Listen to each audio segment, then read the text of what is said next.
Wait, now I just want to make this explicit before you all decide to hate me. I didn't want to make this video. Actually, I might as well just come out and say it. This video will not make you feel good at all. I had to quite literally deaden my conscience during much of this video's research, but I was only made more suspicious for the vitriolic insistence every time I poked very gently at the narrative that I was apparently catastrophizing a non-existent reality within the industry we are about to talk about today. Hundreds of African women, when they come into our shop, I see the eyes gleaming with happiness and they see so much hair because they think their beauty is enhanced by this wearing this hair. Phenomenal. Your hair isn't just a cosmetic interest. It is not just a social cultural artifact of expression, of status, of individual esteem. In my opinion, it is a barely ethical leverage of our frailest compassions, because it is political in the most intimate, in the most agitating, in the most personal way that it possibly could be. That is the honest truth. It is political, but it is also barely ethical. It narrowly meets the standard, but yes, it is ethical. Mostly, I think. This channel, this is not a misinformation campaign. Don't hear what I'm not saying. Yes, it is ethical, but barely. We have undoubtedly come an impressively long way from the inhumanities that I, within this video, will try to delineate with brevity for the sake of time, but a process that only, in my opinion, technically meets the ethical standard isn't something that everyone can swallow. It is easier at the end of the day to swallow what you don't know. It is easier to sell what people can swallow, and unfortunately, uncomfortability does not sell. Accountability does not sell. I'm going to be, completely transparent with you. I still don't know how I feel about this. I'm not feeling great right now. I've still got a really bad taste in my mouth. For the most part, if you are still hopefully interested in watching, if you are still interested in hearing what I have to say, I know that we can all stomach the technically ethical. So please don't hate me by the end of this, but if you do, I completely understand. I completely understand because quite honestly, I'm still trying to itch out my own conscience for the earnest tragedies that just researching this video has exposed me to. So without further ado, let's begin. Vietnam exported $7.6 million worth of hair products like wigs and weaves in 2019. That's almost nothing compared to China, where exports added up to more than $1 billion. The largest exporters of human hair, India, China, and Malaysia, they rely on a network of brokers, temples, and factories. And India particularly is considered the most ethical source, so I think, it only makes sense that we start there. Hair donation in Indian temples are often described as, these voluntary acts of devotion, but it's only half the story. It is only half the story because the coordinated obscurity surrounding the origins of human hair, so strategically insincere and starved of honest dialogue, it very nearly parodies the model applied by other exploitative industries like rare earth mining and fast fashion. Except that this is more than just a coincidental parallel, and it is absolutely not a joke. Many women part with their hair technically willingly, due to severe indigence, economic exigency, domestic pressures, quite frankly, all of the above. Whilst temple donations may, on the surface appear altruistic, hair in these specific regions has essentially become a currency of last resort for economically marginalized women, as a deal with the gods that things, that their life, that the circumstances that suffocate them might get slightly better. Then we have hair brokers, i.e. your dealers in this entire exchange. These brokers, middlemen who have no verifiable identity or license, operate in largely unregulated markets. They set their own prices, and even those at the end of the supply chain know this. This industry is it's like everybody knows that the hair trade industry is almost entirely unregulated. Reports reveal, and I will obviously, pop them up on the screen and link them down below for reference, but they essentially reveal that women in poverty-stricken areas often sell their hair for minimal compensation, which often lasts their families only a few days, and as the demand grows, which as we know, it is, they're getting less for what they sacrifice. I reiterate again, I go back to what I said in the beginning, the secrecy surrounding surrounding this hair's origins is an echo to what we see in the drug trade, and I'm not even trying to exaggerate here. Your local hairstylist or wig maker will rarely ever be able to tell you where for example, the 18 to 22 inch weave came from. Most of the hair being sold in the industry come from. I try to source from people who I know where it's coming from, but I don't know.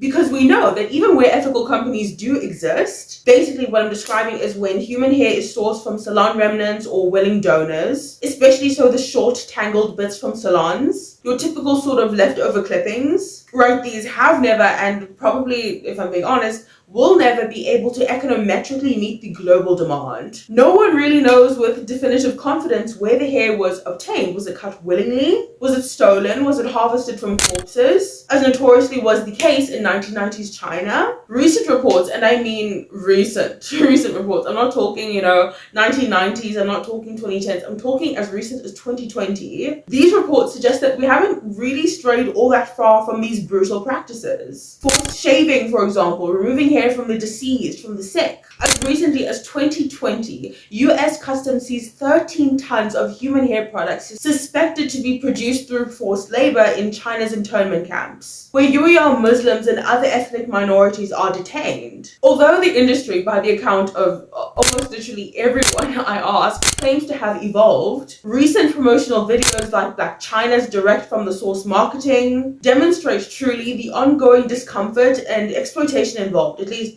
I definitely did not feel comfortable watching that video. Please take a look at this video for yourself, but knowing as as a potential customer, that this content was produced to assuage anxieties within the consumer, within the customer. I wondered truly, watching this video for the first time, whether it was just my problem for not feeling wholly placated for the way this video was filmed. And I never realized how good of a bob I can cut. So if you ever want a bob from me, I could hook y'all up.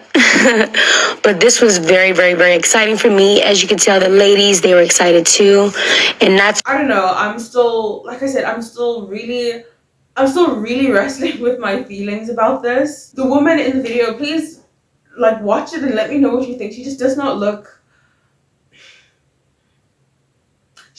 happy. Something just doesn't feel right. And again, maybe I'm reaching, maybe I'm just, I have to admit when I'm just a little bit overly emotional, I do feel a lot of emotions about this. But really, I would love to know if I am the only one feeling this way. The hair is detangled, processed with chemicals, coated with silicone, and sometimes mixed with synthetic and animal hair.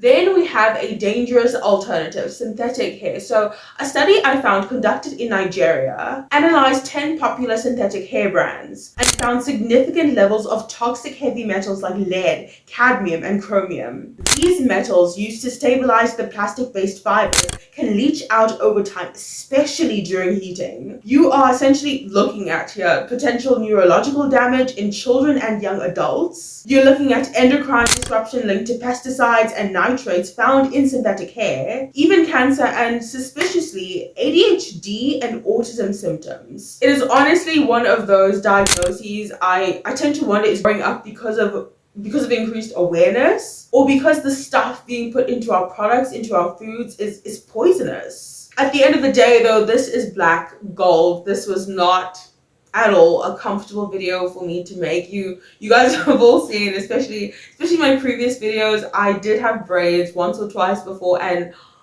they were the same braids, same hairstylist, and I loved those braids. Most people do not know where their hair comes from, and I don't think they care. But it just makes all the more sense to me now why the trade, why what goes on behind the scenes is kept so hush-hush, why it is fueled by our willful ignorance. I would be feeling a lot better right now if I didn't know what I know now. You did not have to finish this video. You did not even have to click on it. It's the knowledge of participation. That's why I'm feeling the way I'm feeling. This would be my ponytail without hair extension. Extension hair, right? I got you, baby. You get it? Yeah. So, I have a couple pieces in today. You should know that this is, it takes a village. Yeah. And it gives you versatility. You can have any look you like. Hey, long hair, short hair. Any of y'all wear pieces? By the way, you mentioned white girls, but yellow girls are also getting on this bandwagon. And let me tell you something. It's just, it's a loss. Oh, wait, ho. At the end of the show. Oh, here we go. It's a hair down.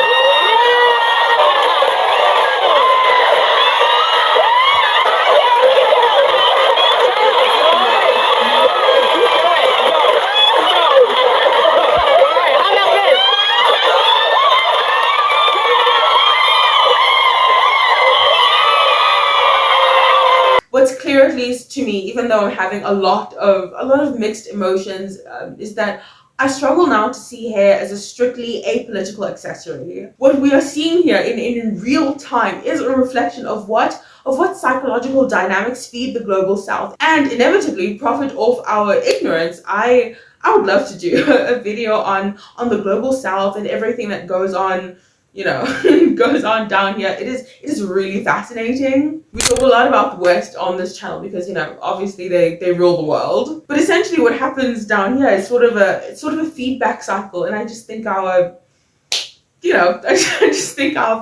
interactions are worth studying. But sorry for the tangent. Anyway, whether human or synthetic, the story behind it matters. Our minds, literally the center of our most intimate perceptions. The head that grew that hair from pain, from desperation, from stress, that head, that person matters. For many of us, actually, for most of us, technically ethical is enough. It's more than enough for us. It is fine. The world isn't fair, and I think in some capacity, we all profit off some unfairness. But I still think that we can demand more because this industry is not going anywhere. We can demand more from ourselves, we can demand more from the industry, and we can demand that these women are paid humane compensation for their sacrifices. Or we can start participating in it all together. The choice is up to you. The choice truly is up to you. I'm not here to tell you what to do. I'm just here to tell you to conscientize you to the reality of the situation. I can't even tell you what I am going to do because, like I said,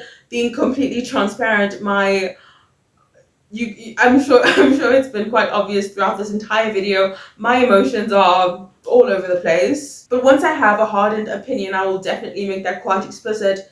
Anyway, if you stuck till the end, thank you. Thank you for your patience with me. Thank you for for just lending me your ear. I really do appreciate it. I hope that this video was enlightening in some way. I know that it did not make anybody feel good.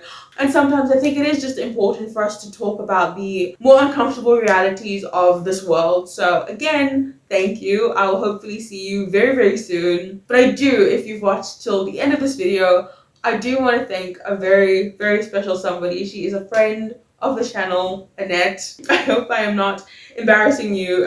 You embarrassed me, so it's fine. This is a two-way thing.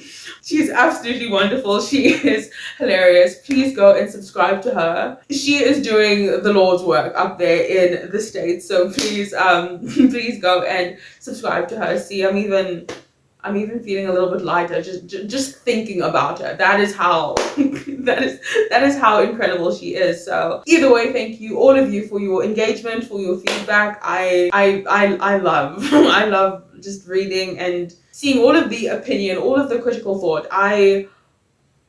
It gives me life. So please take care of yourself, and I'll hopefully see you very, very soon. You take care and goodbye.